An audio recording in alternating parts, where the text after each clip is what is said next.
మరి నువ్వు మేము 10 ఏళ్లల్లా కరోనా కూడా కలుపుకొని ఉదయ్ స్కీమ్ కలుపుకొని 417 చేస్తే నువ్వు ఒక్క సంవత్సరమే 1,27,000 చేసినావు.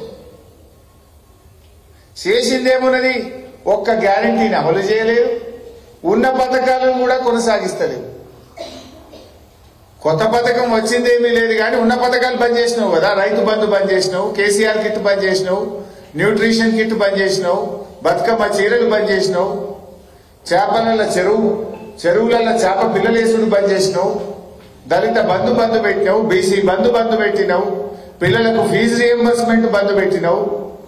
కొత్తగా ఇచ్చింది ఏం లేదు కానీ ఉన్న పథకాలు బంద్ పెట్టిండు రేవంత్ రెడ్డి.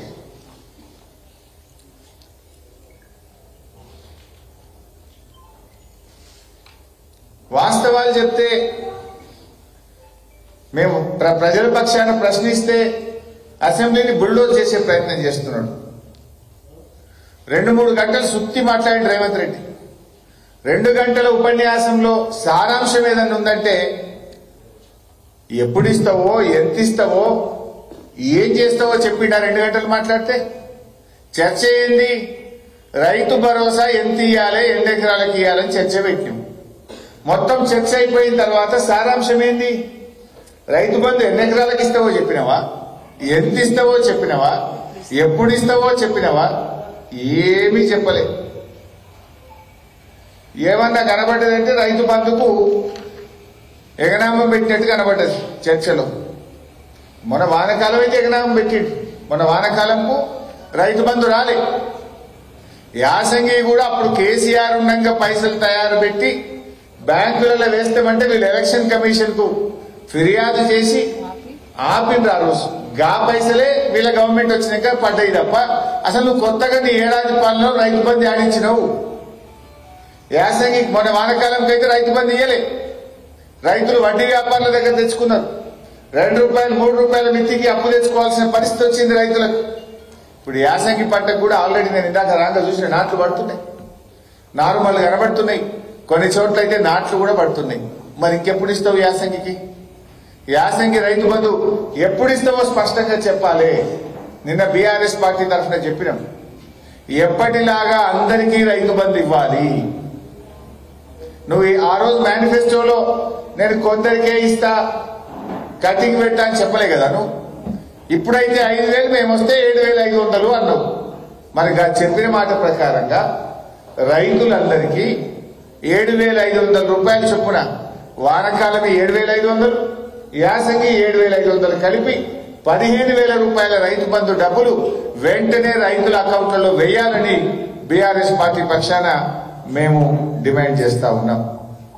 అప్పుడు ఏమన్నాడు కేసీఆర్ గారు? అప్పుడే చెప్పింది, ఈ రేవంత్ రెడ్డి వస్తే రైతు బంధుకు ఎగనామం పెడతాడు, కోతలు పెడతాడు, కాంగ్రెస్ మోసం చేస్తుంది అని కేసీఆర్ గారు ఆ రోజే చెప్పింది.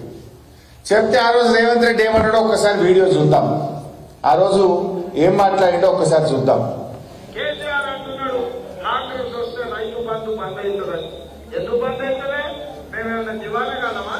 మాకేమన్నా దమాక్ లేదా? రైతుల కష్టాలు మాకు తెలియదా? రైతులకు కరెంటు బంద్ అవుతుంది, రైతు బంధు బంద్ అవుతుందని కేసీఆర్ మాట్లాడుతున్నాడు.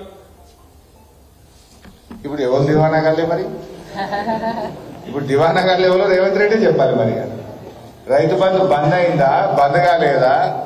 మరి ఇప్పుడు ఎవరు దివానా కాళ్ళు ఆయనే చెప్పాలి. మరి ఇప్పుడు ఆ రోజు కేసీఆర్ చెప్పింది నిజమైంది. వానకాలం ఎగబెట్టిండు, యాసంగికి ఎప్పుడు ఇస్తాడో, ఎంత ఇస్తాడో, ఎవరికి ఇస్తాడో ఇంకా చెప్పే పరిస్థితే లేదు. నాట్లు పడుతున్నాయి, రైతులు అప్పులు తెచ్చుకునేటువంటి పరిస్థితి ఈరోజు ఏర్పడ్డది.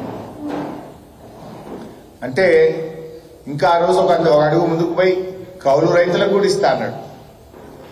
రైతు బంధు 2 సార్లు ఎందుకు ఇస్తావు? 3 సార్లు ఇవ్వాలన్నాడు కేసీఆర్. మరి ఈ 3 సార్లు నేను ఎవరో తట్టు? 3 పంటలు పండించే రైతులు కూడా ఉన్నారు. ఈ 3 సార్లు మరి ఆ రోజేమో కేసీఆర్ 2 సార్లు ఇస్తుండు, 3 సార్లు రైతు బంధు ఇవ్వాలన్నాడు. ఇప్పుడు ఒకసారికి ఎగబెట్టినావు కదా.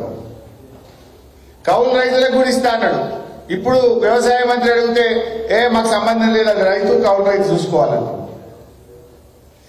ఏది అసలు నీ ప్రభుత్వంలో నీదో మాట, నీ మంత్రిదో మాట, ఒకరికొకరికి సంబంధం లేదు, ఒకరికొకరికి కోఆర్డినేషన్ లేదు, కౌలు రైతులకు ఇస్తాను ముఖ్యమంత్రి అంటాడు, వ్యవసాయ మంత్రి ఇయ్యం మాకు సంబంధం లేదు, వాళ్ళే చూసుకోవాలి, రైతు కౌలు రైతు అంటాడు.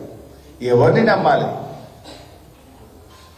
వ్యవసాయ కూలీలకు 12,000 ఇస్తా అన్నారు, అవి ఇంతవరకు స్టార్ట్ కాలేదు.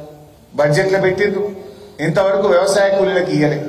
ఇప్పుడు దాంట్లో కోతలు పెడుతున్నారు. వ్యవసాయ కూలీలు అంటే ఎవరట? ఎవరైతే పొలంలో నాట్లకు వస్తారో కూలికి వస్తారో వాళ్ళందరూ వ్యవసాయ కూలీలే కదా.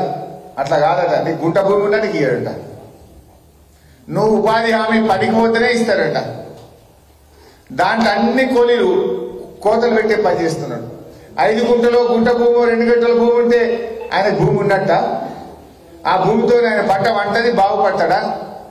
ఎకరంలోపు భూమి ఉన్న వాళ్ళందరినీ కూడా వ్యవసాయ కూలీలుగానే గుర్తించాలని బీఆర్ఎస్ పార్టీ డిమాండ్ చేస్తుంది.